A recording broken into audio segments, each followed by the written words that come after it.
Liverpool looks set to wave goodbye to two players in the next hour or so as the deadline for transfers creeps ever closer. Harvey Elliott looks set to seal a loan move to Aston Villa with an obligation to buy for £35 million next summer included in that deal, while Joe Gomez has also been subject to an approach from Brighton.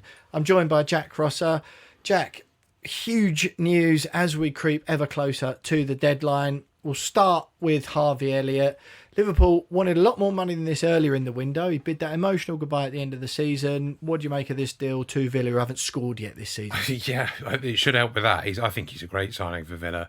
He would have been a great signing for a number of the Premier League clubs that were in for him. I think he started out Brighton.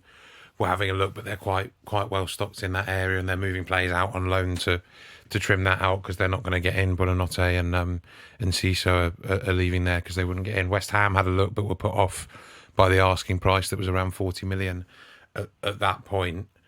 I think they would have done a deal like this. They asked about a loan with an option and got told no. So I'd imagine they're not very happy. But it's fantastic news for Aston Villa. They obviously couldn't get Marco Asensio back, and it's a slightly different profile with Elliott, but he's always looked one of those players that when he gets a chance, which has so often been with England under 21s really, that's been the only chance he's got to regularly impact games, and he always does it with them.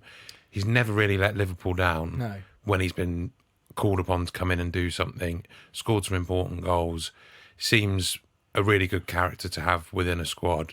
I think it's a great bit of business for Aston Villa after a frustrating start to the season. Absolutely. And it also looks like Gomez as well. He's got 2 years left on his Liverpool deal. Was subject to a £13 million bid from AC Milan earlier in the window, which Liverpool rejected. At this stage, it's only an approach from Brighton, but not too much time to get this deal done, and one that I think will suit all parties and player, but will only be sanctioned, of course, if Mark Gahey arrives from Crystal Palace.